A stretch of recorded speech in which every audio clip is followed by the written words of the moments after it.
플로리다에서 목회할 때였습니다. 휴양지입니다. 그냥 휴양지가 아니라 정말 아름다운 휴양지입니다. 우리 교회에서도 40여 명 가까이 제가 수년 전에 모시고 다녀온 적이 있는데 아름다운 곳입니다. 손님들이 참 많이 찾아옵니다. 그래서 손님 접대해야 될 일이 적지 않습니다. 그 중에 강에서 카누 타기는 한 번도 실망을 준 적이 없는 접대 목록 1호입니다. 피차간에 괜찮은 접대에 속하는 목록이었습니다. 그날도 2개의 카누를 빌렸습니다. 한쪽은 그 지긋한 손님 4분과 저희 장남 그리고 저희 둘째 차남이 그 한쪽 카누에 탔고, 다른 한쪽은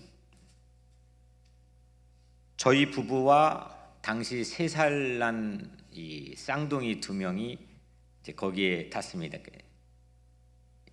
이쪽과 이쪽이 이제 탔죠. 정말 이게 아마존 강 같습니다. 제가 아마존 강을 가보지는 않았는데 이게 들어가는 입구부터 정말 그 다른 신천지에 온 것 같은 그런 느낌을 받습니다.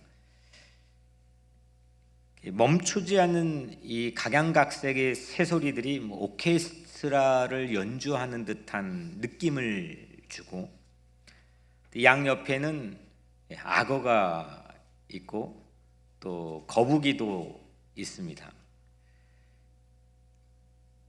플로리다에서는 집 마당에도 악어들하고 자주 볼 기회가 있기 때문에 하나의 컬처인데, 하여튼 동물원 같은 그런 느낌도 갖게 합니다.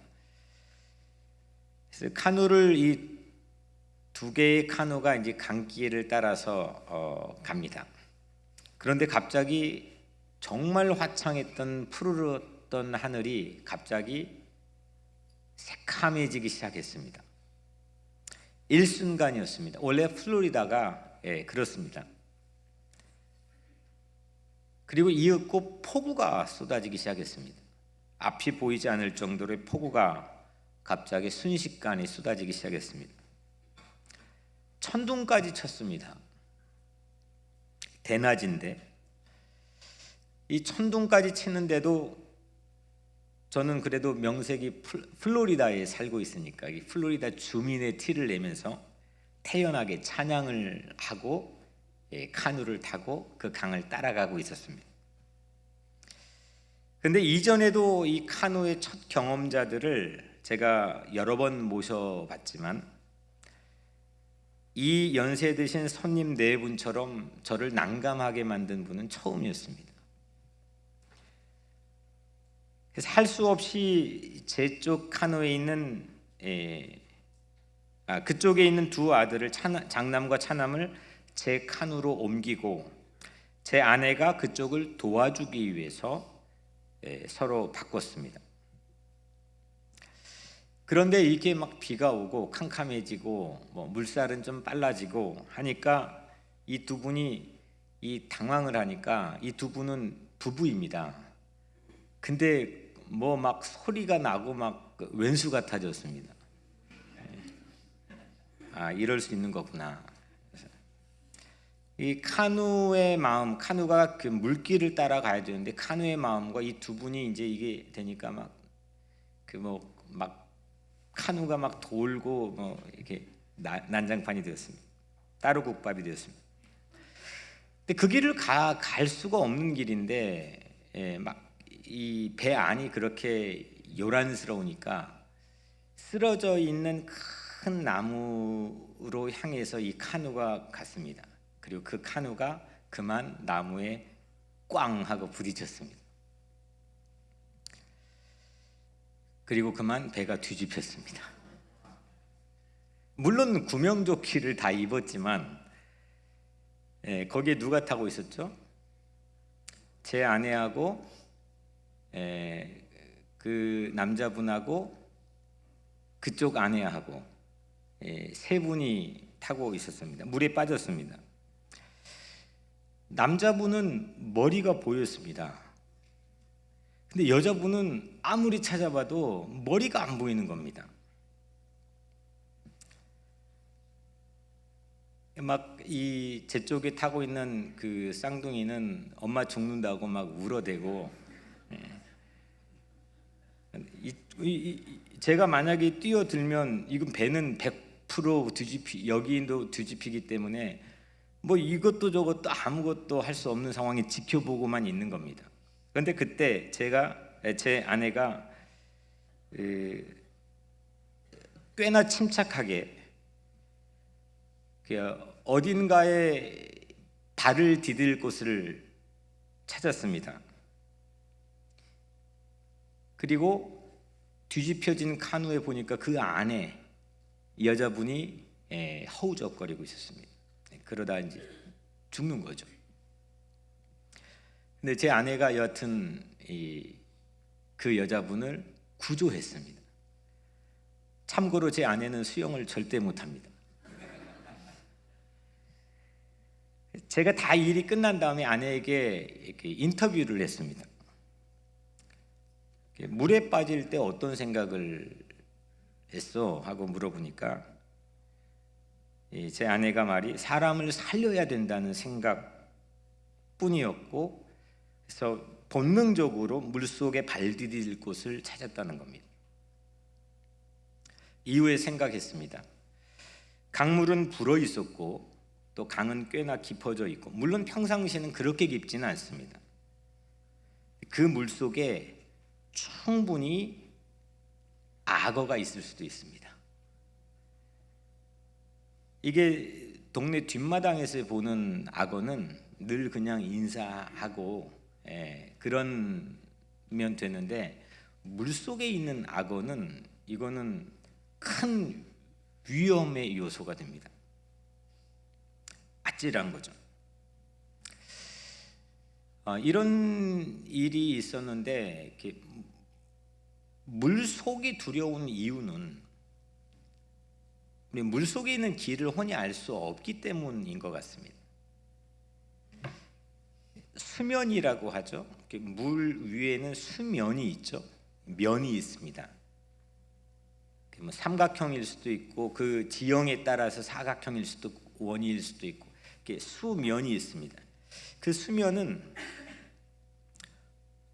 보이는 세계하고 보이지 않는 세계를 구분해 주는 선입니다. 수면 위에 보이는 세계를 조금 어려운 말을 해보자면 현상이라고 합니다. 보이는 건 나타나는 거죠. 나타나는 이미지가 위에는 펼쳐집니다. 근데 수면 아래에는 보이지 않는 세계입니다. 그래서 이거는 모르는 세계, 미지라고 불러보겠습니다. 미지입니다. 현상과 미지를 구분해 주는 경계가 수면이죠. 현상이 두렵습니까? 미지가 두렵습니까? 미지가 두렵습니까? 왜 두렵습니까? 미지는 모르니까 두렵죠. 우선 오늘 말씀에 정보와 믿음 사이에서가 오늘 말씀 제목인데, 정보가 부족합니다. 정보를 취득할 수 있는 방법 자체가 매우 현격하게 떨어집니다. 살면서 우리도 정보가 부족해가지고 막막할 때가 참 많습니다.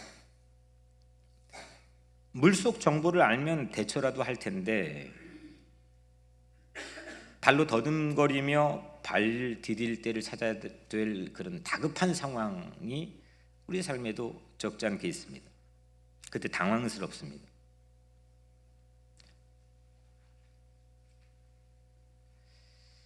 이런 경우는 모두에게 있는 것 같습니다. 현상에 아주 너무 이게 익숙하게 돼버리면 될수록 이 미지를 마주쳤을 때의 이 불안, 두려움, 공포, 당혹스러움은 커지는 것 같습니다. 오늘 본문에는 제 가족처럼 이스라엘 백성이 비슷한 처지에 놓여 있습니다.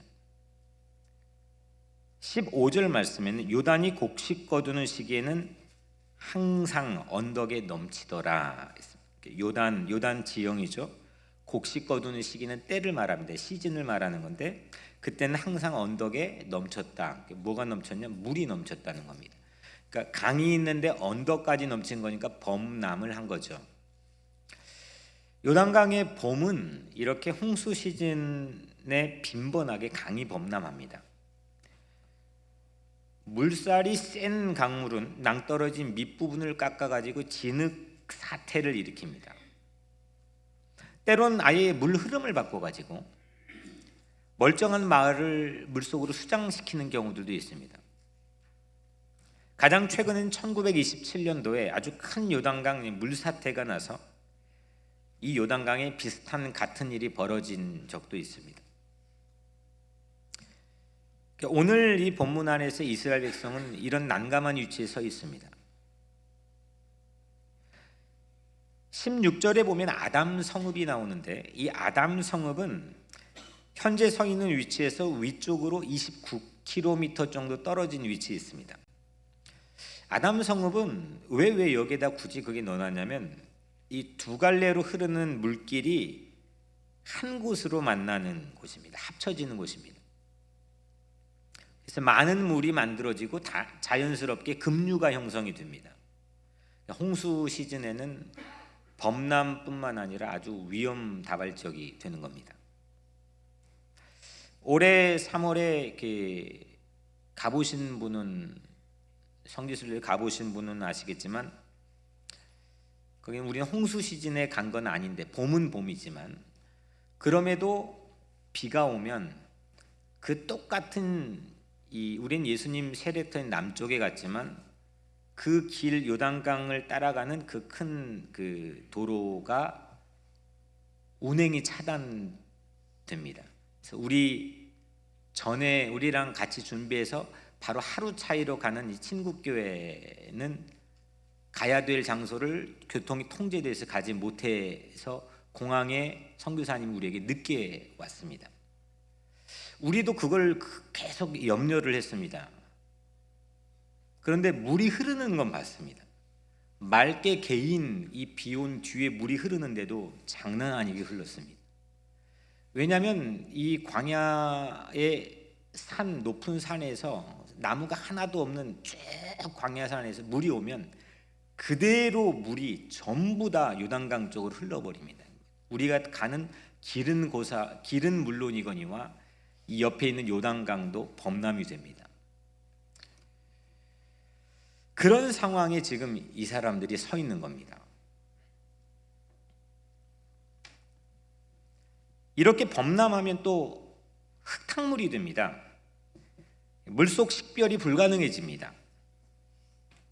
그리고 물 흘러가는 모습만 봐도 사람에게 두려움을 줍니다. 오늘 1절을 보면 모든 백성들이 요단강이 건너가기 직전에 또 하필 거기에 텐트를 쳤습니다.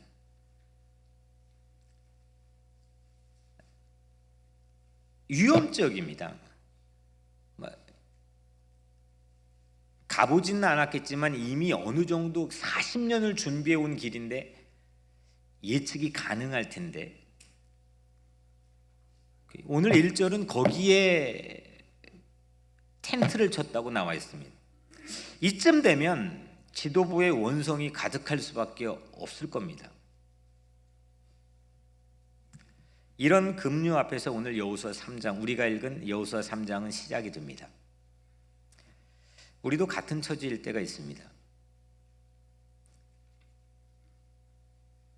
수면 위의 현상들은 우리가 어느 정도 예측을 하면서 계산을 하면서 알고 있는 정보든 지식이든 그걸 취합해서 우리는 조심스럽게 길을 걸어갑니다. 근데 수면 아래의 미지는 이건 정말 우리에게 공포를 줍니다. 그런 급류, 요단강이라는 급류 앞에 서 있는 이 백성들은 그런데 그 강을 무턱대고 건너지는 않았습니다. 한번 확인을 해봅시다. 이 사람들이 강을 최종적으로 건넜습니까? 안 건넜습니까? 우리는 이 사실을 알고 있습니다.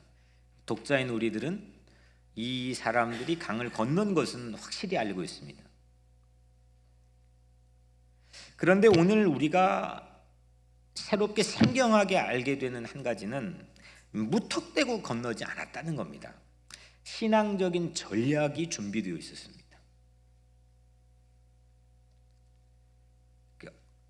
그 전략 때문에 어떤 불평도 없이, 그 정도면 난리가 났을 텐데, 어떤 불평도 없이 한 몸처럼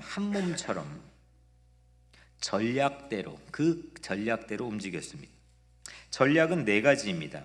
첫 번째, 오늘 본문에 있는 전략의 네 가지를 소개해드리면, 첫 번째는 제사장들이 언약궤를 매는 것을, 언약궤는 박스인데 이거를 딱 제사장들이 매는 것을 봤을 때 움직이는 겁니다. 그리고 언약궤와 일정 거리를 유지해야 되는데 그게 2000규빗, 우리가 익숙한 단위로 하면 800m 정도 되는 거리를, 일정 거리를 언약궤와 유지합니다. 모든 사람들이 그 언약궤를 바라보고 움직이는 이동에 따라서 움직입니다. 이게 첫 번째 전략입니다. 두 번째, 여호수아가 백성에게 성결 유지를 당부했습니다. 세 번째로 하나님이 여호수아에게 당부한 건데, 언약궤를 맨 제사장들이 요단강을 향해서 주저없이 들어가는 겁니다. 망설이지 않고 들어가는 겁니다.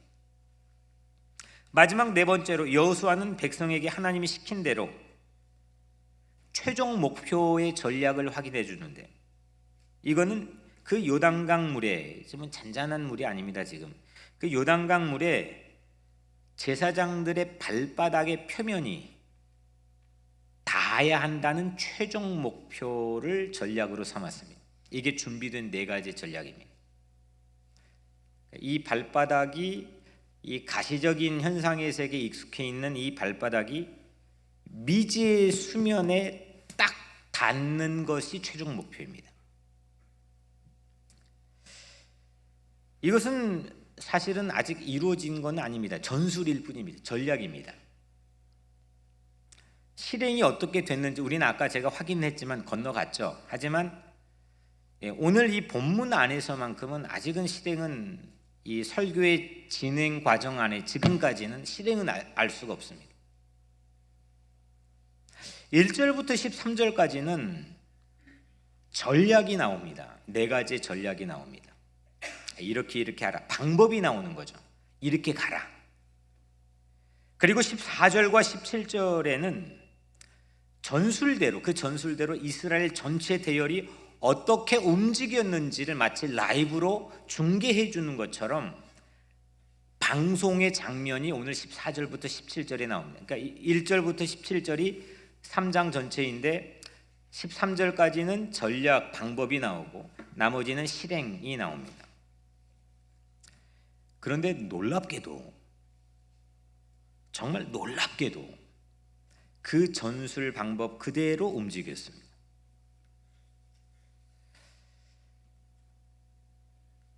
설계도가 있어도 실제 해보면 변수들이 많습니다. 아무리 전문가가 붙어도 자재 조달이나 그걸 사용하는 기술이나 재정에 준비된 상태나 이런 거에 따라서 변수들은 누구나 만나게 됩니다. 설계도대로 되기가 어렵습니다. 그대로 하기가 어렵습니다. 근데 오늘 이 말씀에는 방법이 있는데 그 방법이 그대로 실행이 됩니다. 우리는 살아가면서 타협이 필요할 때도 있습니다. 아니면 변경해야 될 때도 있습니다. 수정해야 될 때도 있습니다. 그런데 그들은 놀랍게도 그대로 합니다. 1절에 13절이 한치 오차도 없이 14절 17절에 그대로 이행이 됩니다. 우리는 말씀을 듣습니다. 방법을 듣습니다. 그런데 세상에 나가면 잘 되지 않습니다. 어렵습니다. 변경해야 될 때가 많습니다. 타협해야 될 때도 많습니다. 그대로 살기가 만만치가 않습니다. 누구나 동일합니다. 변명을 굳이 궁색한 변명을 만들어내야만 되는 상황도 있습니다. 우리 과제입니다. 학교에서 열심히 배웠는데, 기술을 배웠는데 현장에 가보면 전혀 다른 상황이 펼쳐집니다. 잘 되지 않습니다.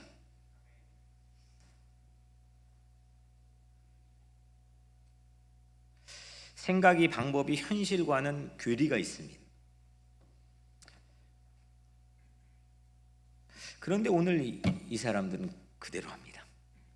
저는 이 사람들이, 우리가 보통 이 광야에 40년 동안 방랑했던 이 백성들이 홍해바다를 먼저 출입구에서 건너고 마지막 출구에서 요단강을 건넌 이 두 가지 포인트를 우리는 엄청난 기적으로 생각합니다. 저도 그렇게 생각합니다. 하지만 오늘 말씀을 생각하면서 물론 그것도 기적이지만 이 본문이 우리에게 보여주려고 하는 게 뭐냐 이거예요. 제 눈에는 그 요단강을 건넌 것도 기적이지만 더 큰 기적은 그 장정만 인구조사에 60만 명을 세웠는데 이 엄청난 대열이 방법대로, 전략대로 그대로 실행했다는 겁니다. 놀라운 겁니다.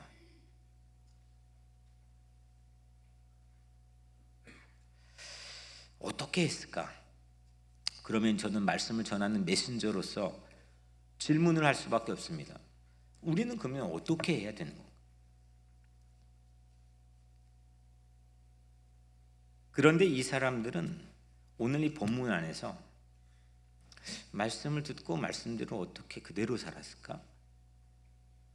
그 말씀의 권위를 인정한 만큼 그대로 할 수 있습니다. 스승의 권위를 인정한 만큼 공부합니다. 그 하나님의 말씀의 권위가 어느 정도인지를 신뢰한 만큼 따라갑니다. 그게 흐트러지면 아무것도 안 됩니다.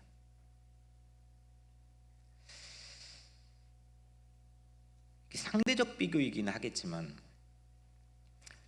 60년도에 교회 신앙생활했던 우리의 어르신들, 40년도건 언제건, 지금으로부터 조금 전에, 그때와 지금은 많은 차이가 있습니다. 그때 가난했습니다. 어려움도 많았습니다. 물론 그 시대가 다 올바랐던 건 아닙니다. 하지만 우리는 그때의 신앙에 대한 열정이나 순수함을 상당히 동경합니다. 그럼 그때 사람과 우리 지금의 사람이 다른가? 여기는 같은 시대를 산 분도 물론 계시겠고 저는 다르지 않다고 생각합니다. 어떻게 사람이 다릅니까? 간혹 우리 스스로 자화자찬하면서 우리 교회 성도들에게 제가 듣습니다. 참 우리 교회 성도들은 정말 착해요.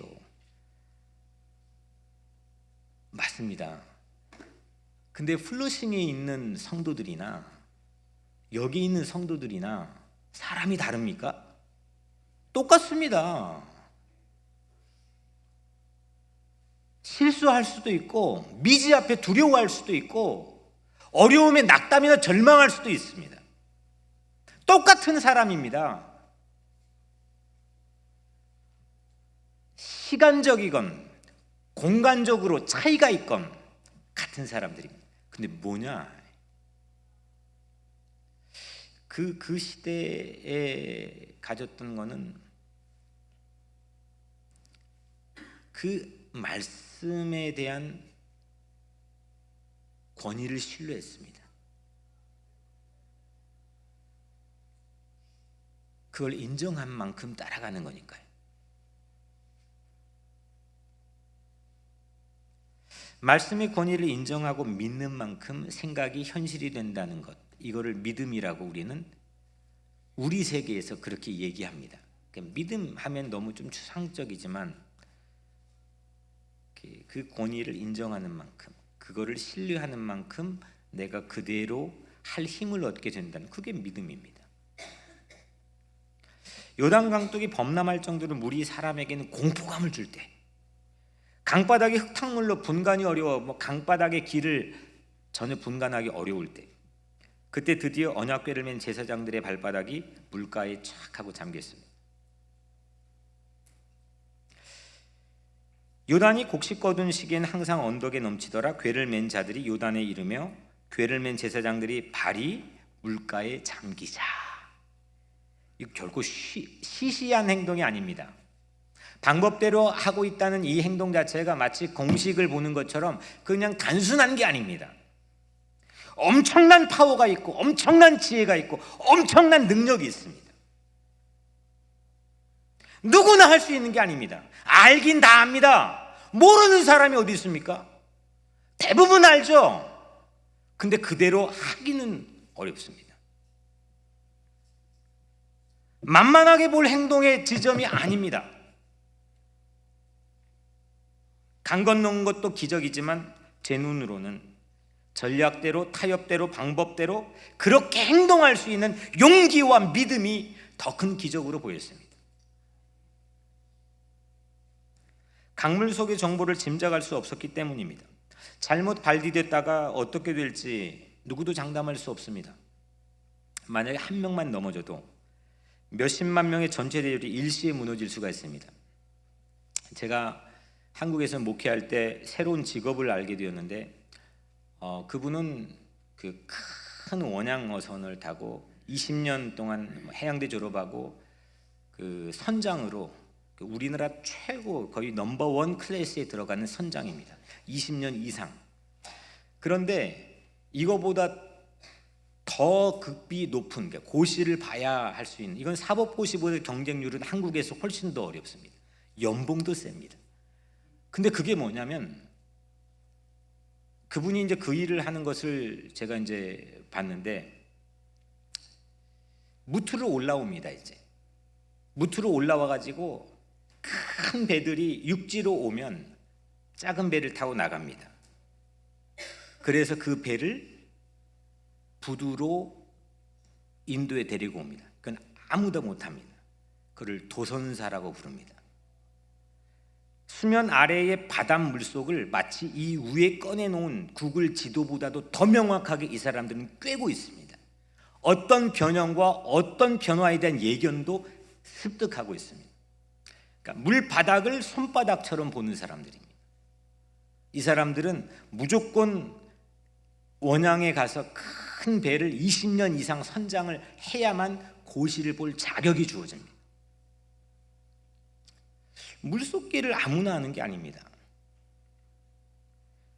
그 부분만 좀 아는 거지 세상에 우리 살아가는 삶이 요단강 바닥처럼 흙탕물로 돼버리는 물이 얼마나 이 급류로 흐를 때가 많이 있습니까? 우선 이 신체, 이 몸, 이 껍데기, 이 가죽 보면 이건 수면 아닙니다. 이거 뭐가 조금 아프면 이게 모르니까 근심합니다.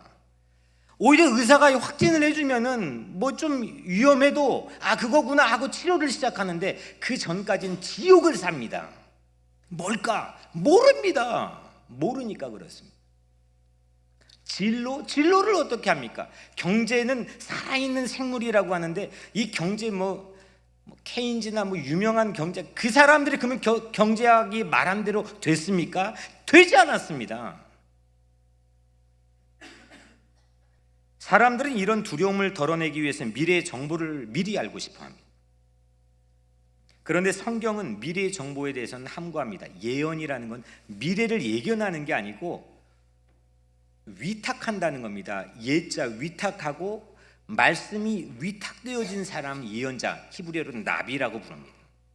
하나님이 위탁된 말씀을 펑펑 쏟아내는 사람을 프로페트, 예언자라고 부릅니다. 성경은 미래에 대한 예언 자체에 대해서 사실은 상당히 조심하고 있습니다. 그런데 성경을 읽는 독자들은 저마다 그거에 혈안이 되어 있습니다. 그 요한계시록을 상당히 많이 보기도 합니다. 여러분들이 이 발바닥은 이스라엘 조상의 별명이었습니다. 이스라엘의 또 다른 별명이 히브리 민족이라고 불렸는데, 이 히브리라고 하는 말은 아비루라고 하는 히브리어에서 온 말이고, 이 뜻은 발바닥이라는 뜻을 가지고 있습니다. 이거 사실 이게 제가 처음 한 거는 아주 오래전에 문익환 목사님이 구약학자신데 그분의 아티클을 읽고 보고 우와 했습니다. 발바닥은 우리 신체 중에 가장 먼저 위험을 감지하는 부분입니다. 신체에서는 최전방입니다. 이스라엘은 과거 400년 동안 이집트에서 노예로, 용병으로 제국의 발바닥 노릇을 했습니다. 제국이 뒤에서 발바닥으로 움직이는 곳에 투입이 되었고, 그냥 거기에서 이름도 없이 죽어가야 됐고, 노동력을 착취당해야 했습니다. 근데 그런 민족의 발바닥이, 그런 민족이 하잘것없는 발바닥이, 남을 보호했던, 그냥 최전방으로 그냥 총알바지로 나갔던 그런 발바닥이 이 급류에 자신의 그 발바닥을 잠기게 했습니다. 앞날에 대한 정보나 미지의 물속에 대한 정보를 알아냈기 때문이 아닙니다. 아무것도 모르지만 그들은 발바닥을 물속에 그냥 잠갔습니다. 여기에서 중요한 것을 봅니다.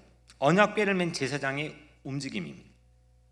이스라엘 전술의 가장 중요한 핵심은 언약궤를 맨 제사장의 역할입니다. 첫 번째, 언약궤를 맨 제사장들이 움직이면 그걸 보고 일정 거리를 유지합니다. 그리고 모든 백성들이 그게 움직이면 작전 개시를 합니다. 두 번째, 언약궤를 맨 제사장은 가장 앞에 서서 물에 발바닥을 담갔습니다. 세 번째, 언약궤를 맨 제사장은 모두 다 건너갈 때까지, 그 많은 행렬이 건너갈 때까지 마른 땅이 된 요단강 강바닥에 움직이지 않고 서 있어야 됩니다. 그렇게 했습니다. 요단강 건너기 전략의 핵심은 그래서 언약궤를 메고 있는 제사장의 행동 반경입니다. 어떻게 제사장이 움직이나, 이게 이 전략의 핵심입니다. 60년도에 교회 신앙생활했던 우리의 어르신들, 40년도건 언제건, 지금으로부터 조금 전에, 그때와 지금은 많은 차이가 있습니다. 그때 가난했습니다. 어려움도 많았습니다. 물론 그 시대가 다 올바랐던 건 아닙니다.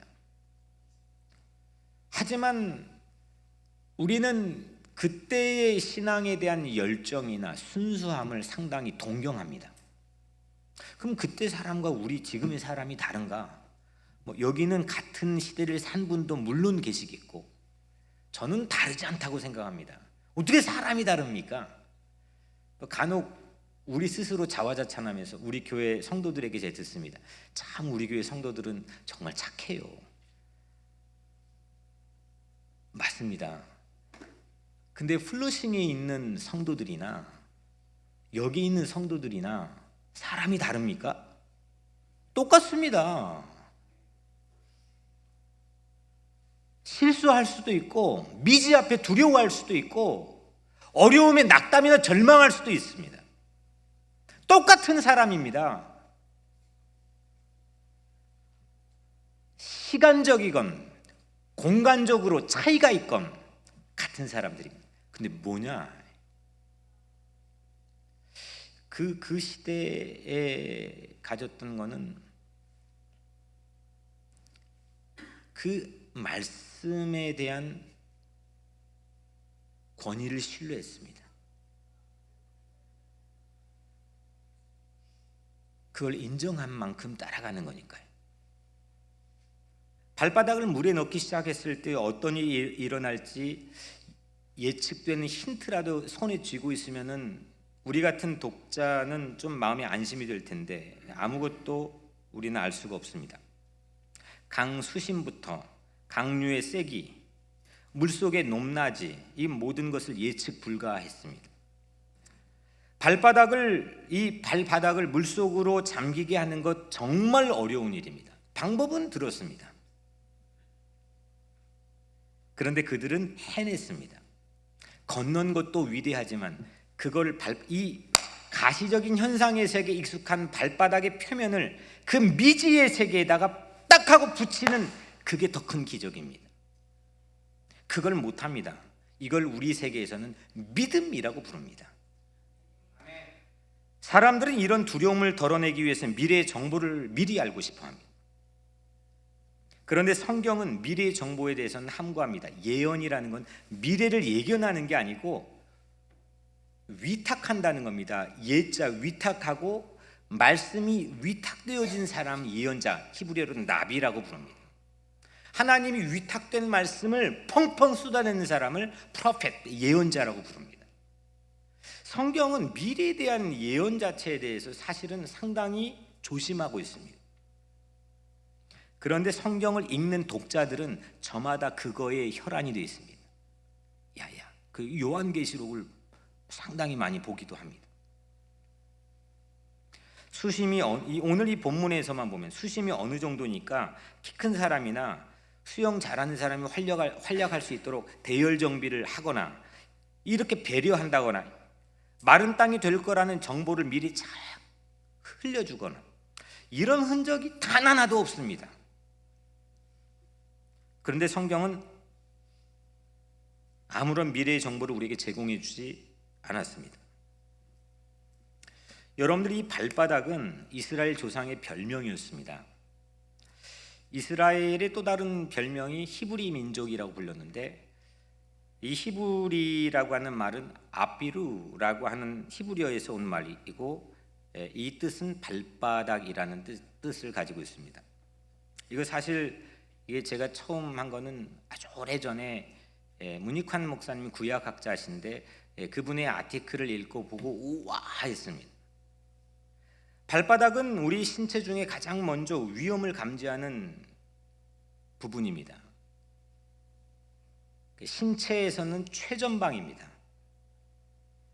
이스라엘은 과거 400년 동안 이집트에서 노예로, 용병으로 제국의 발바닥 노릇을 했습니다. 제국이 뒤에서 발바닥으로 움직이는 곳에 투입이 되었고 그냥 거기에서 이름도 없이 죽어가야 됐고 노동력을 착취당해야 했습니다. 근데 그런 민족의 발바닥이, 그런 민족의 하잘것없는 발바닥이, 남을 보호했던 그냥 최전방으로 그냥 총알바지로 나갔던 그런 발바닥이 이 급류에 자신의 그 발바닥을 잠기게 했습니다. 앞날에 대한 정보나 미지의 물속에 대한 정보를 알아냈기 때문이 아닙니다. 아무것도 모르지만 그들은 발바닥을 물속에 그냥 잠갔습니다. 여기에서 중요한 것을 봅니다. 언약궤를 맨 제사장의 움직임입니다. 이스라엘 전술의 가장 중요한 핵심은 언약궤를 맨 제사장의 역할입니다. 첫 번째, 언약궤를 맨 제사장들이 움직이면 그걸 보고 일정 거리를 유지합니다. 그리고 모든 백성들이 그게 움직이면 작전 개시를 합니다. 두 번째, 언약궤를 맨 제사장은 가장 앞에 서서 물에 발바닥을 담갔습니다. 세 번째, 언약궤를 맨 제사장은 모두 다 건너갈 때까지, 그 많은 행렬이 건너갈 때까지 마른 땅이 된 요단강 강바닥에 움직이지 않고 서 있어야 됩니다. 그렇게 했습니다. 요단강 건너기 전략의 핵심은 그래서 언약궤를 메고 있는 제사장의 행동 반경입니다. 어떻게 제사장이 움직이나, 이게 이 전략의 핵심입니다. 예측 가능한 미래의 정보가 요단강 건너기를 좌우하지 않았습니다. 언약궤는 광야 40년뿐만 아니라 가나안에 들어가서도 이스라엘에게 심장 같은 역할을 했죠. 그 언약궤 안에 뭐가 있죠? 첫 번째, 아론의 쌍난 지팡이가 있고, 두 번째, 십계명이 기록된 두 돌판이 들어가 있고, 세 번째, 만나가 들어가 있는 항아리가 있습니다. 이 세 가지는 하나님이 그래 언제나 어디서나 어떻게 상황이 되든 난 너희들과 함께한 에비던스야, 증거품이야 라고 언약궤를 이스라엘 백성들은 심장처럼, 그래서 인구조사를 해서 중앙에 그 언약궤를 두고 광야에 40년 동안 이동했습니다. 수면 아래를 마음으로 바라보면 겁이 듭니다. 겁먹습니다. 모르니까요.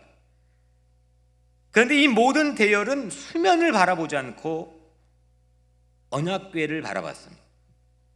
앞에서 행진한 언약궤와 뒤따르는 백성은 말씀드렸던 것처럼 800m 거리입니다. 일정한 거리를 유지합니다. 마치 대통령 전용차를 TV를 통해서 움직이는 걸 보면 경찰차, 이 오토바이들이 정말 어떻게 하는지 일정 거리를 그대로 유지하는 것처럼 이거는 언약궤의 권위를 상징한다고 생각합니다. 제 눈에는 800m 거리 유지가 이렇게 이 언약궤가 가지고 있는 권위에 대한 상징,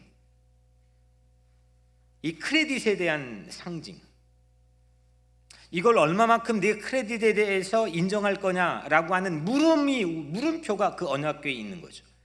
그런데 또 한 가지는 이 거리 유지, 800m 거리 유지는 배려처럼 보였습니다. 온 백성이 한눈에 보고 따라갈 수 있는 거리, 그 거리가 800m입니다. 하나님 놓치지 않고 따라가는 것, 무서운 급류가 앞을 가로막아도 전혀 개의치 않고 이 전술을 그대로 액팅할 수 있는, 실행할 수 있는 키가 바로 그 800m 안에, 일정한 거리 유지 안에 담겨 있다고 생각합니다. 우리는 위기 순간에 앞으로 일어날 일을 미리 알고 싶어 합니다. 거의 본능적으로 사람들은 그럽니다. 이런 욕심은 우리만 있는 게 아니고 태고적부터 본능적으로 인류를 지배해 왔습니다. 예언자, 무당, 마녀, 도사, 점쟁이, 이 위기 순간에 빛을 발했던 사람들입니다. 메소포타미아 문명의 사람들은 별자리를 살펴서 12궁을 만들었습니다. 여러분들 별자리 점 보고 하는 건 전부 여기에서 온 거죠. 집시들은 치나무의 인맥이나 수정구슬을 돌려가지고 미래를 살피고 예측했습니다. 고대 이집트 제국은 마법사를 국가의 인재 고위직으로 의도적으로 양성했습니다. 모세는 10가지 재앙으로 싸운 사람들의 상대가 그 마법사들입니다. 지금도 신문을 펴보면 운세 보는 게 있습니다. 몇 년 본 적이 있으십니까? 네. 저 본 적이 있을까요? 없을까요? 목사인데. 네. 있으니까 물어봤겠죠? 네. 저절로 이게 궁금합니다. 이게 뭘까? 네. 하루를 시작하는데 특히 안 좋은 일이 일어나면은 이게 뭘까? 이게 사람의 본능적으로 반응을 합니다. 미지의 세계 앞에서 하나님을 의지하고 믿기보다 미래 정보를 취득하는 안전을 사람들은 훨씬 더 손쉽게 생각합니다. 그래서 기독교도 미래를 아는 걸로 요즘 바꿔버리고 있는 현실도 봅니다. 그런데 생각해 보십시오. 제가 미래를 안다면 아마 극도의 공포에 사로잡혀 아무 일도 못할지 모르겠습니다. 하루를 지옥처럼 보낼지도 모르겠습니다. 이렇게 지혜롭게 용감하게 반응하기는커녕 미래 정보를 마주치기도 전에 충격으로 졸도할지도 모릅니다. 내일을 모르면서 잠 못 자는데, 내일을 몰라갖고 잠 못 자고 불안해하는데, 바꿀 일도 없는 미래를 안다면, 바꿀 힘도 없는 미래를 안다면 그건 정상적 생활이 불가능합니다. 사람이 참 이렇게 약합니다. 할 수 없으면서도 알고 싶어 합니다. 그런데도 합니다. 그만큼 또 우둔합니다. 사람들이 미래를 손바닥 보듯 안다고 생각하면 이건 정상생활 불가능합니다. 우리는 분명히 그 미래 정보를 알면 하나님과 관계를 끊어버립니다. 모르니까 하나님 믿는 겁니다. 알면 이 자리에 앉아 있겠습니까? 선과 악을 알게 해버리는 지식의 나무입니다. 미래를 알고 싶어하는 인간의 욕심을 상징적으로 보여주고 있는 나무이죠. 하나님을 믿기보다는 하나님이 되고 싶어하는, 그만큼 알고 싶어하는 그런 탐욕의 나무입니다. 그러나 이 나무는 하나님과 우리 관계를 끊어버리는 결정적 역할을 했습니다. 세상은 미래 정보를 원하지만 하나님께서는 우리에게 믿음을 원하십니다.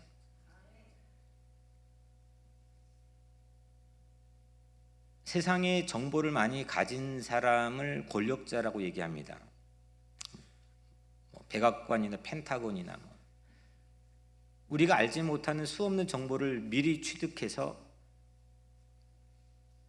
이미 쓰레기가 돼버린 다음 우리는 신문지상이나 이걸 가지고 우리는 보는 경우가 많지만 미리 취득해서 그걸 기가 막히게 돈이나 권력의 재생산이나 이런 걸 통해 이런 걸 위해서 사용합니다.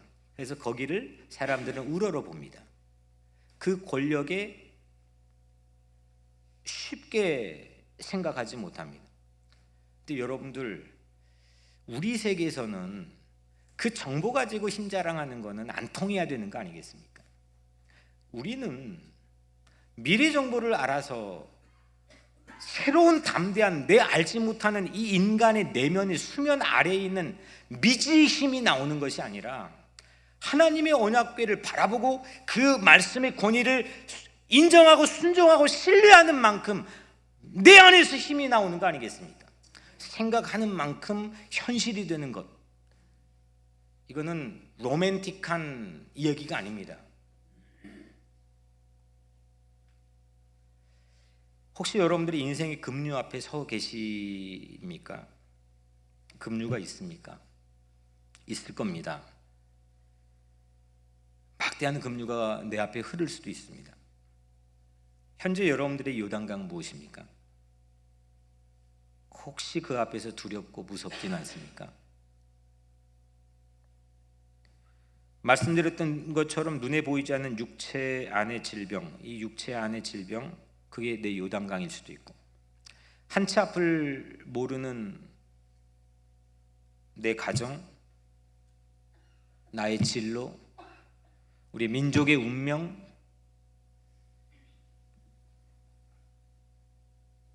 수없는 요단강이 우리 앞에 있습니다. 사람들은 모릅니다. 제한적으로 부분적으로는 알 수 있지만 모릅니다. 인류의 요단강인 죽음의 급류도 우리 앞에 언제 지나갈지 모릅니다. 가장 중요한 질문은 이때 여러분들은 전술이 준비되어 있습니까? 그 전술은 무엇입니까? 아직 준비를 못했습니까? 오늘이 기회입니다. 인생의 각종 요단강을 건너는 전술의 핵심은 오직 하나, 언약궤를 맨 제사장에서 눈을 떼지 않는 것입니다. 제사장이 어디 있습니까? 구약시대도 아니지 않습니까? 제사장이 옷 입고 어디 있습니까? 보통 이 정도 이렇게 우리가 하면 우리 목사님인가 보다, 그렇게 생각해 주시면 고맙고, 근데 천만의 말씀, 히브리서 4장 14절에 그러므로 우리에게 큰 대제사장이 계시니 승천하시니 곧 하나님의 아들 예수시라 우리가 믿는 도리를 굳게 잡을지어다. 아멘. 우리 인생이 요단에서 눈을 떼지 말아야 할 대제사장은 오직 예수 그리스도임을 믿습니다. 사람이 아닙니다. 메신저도 아닙니다. 어떤 권위도 아니고 어떤 미래 정보도 아닙니다. 예수님입니다. 내 인생의 급류를 건너게 할 유일한 전수, 준비해야 될 전수, 반복 연습해야 될 전수, 훈련해야 될 전수, 그건 예수 그리스도를 굳게 붙잡고 바라보는 겁니다. 이제 준비할 수 있겠습니까? 내 안에 이런 믿음이 있습니까? 그 권위를 인정할 수 있겠습니까? 그 권위의 크레딧에 내가 민감하게 반응할 수 있겠습니까? 무엇이든지 방법을 그대로 실행할 수 있겠습니까? 해볼 수 있겠습니까? 대제사장인 예수 그리스도가 어떤 분입니까? 히브리서 4장 15절, 우리에게 있는 대제사장은 우리 연약함을 동정하지 못하실 리가 아니요 모든 일에 우리와 똑같이 시험을 받으신 이로되 죄는 없으시니라. 우리의 영원한 대제사장, 우리가 바라봐야 될, 굳게 붙잡아야 될 대제사장 예수 그리스도는 나의 두려움을 아시는 분이라는 겁니다. 내 연약함을 아시는 분이라는 겁니다. 알기만 하고 끝나는 게 세상에 얼마나 많습니까? 근데 그분이 내 자리에 서셨다는 겁니다. 나를 대신해서 십자가를 짊어지셨다는 겁니다. 그 사랑과 헌신을 우리에게 보여주셨다는 겁니다. 그리고 우리를 그걸로 구원해 주셨다는 겁니다. 그렇게 설 이유도 근거도 아무것도 없는 죄가 없으신 예수님께서 그 그 하나님의 아들이 우리와 똑같이 모든 요단강 앞에, 우리의 모든 요단강 앞에 서 있다는 겁니다. 우리가 다 건널 때까지 그분 움직이지 않는다는 겁니다. 믿음의 동지 여러분, 이제 우리는 어떻게 해야 됩니까? 방법을 알았는데 세상에 나가면 어떻게 살아야 됩니까? 어떻게 해야 됩니까? 오늘 마지막 히브리서 4장 16절, 그러므로 우리는 긍휼하심을 받고 때를 따라 돕는 은혜를 얻기 위하여 은혜의 보좌 앞에 담대히 나아갈 것이니라. 아멘.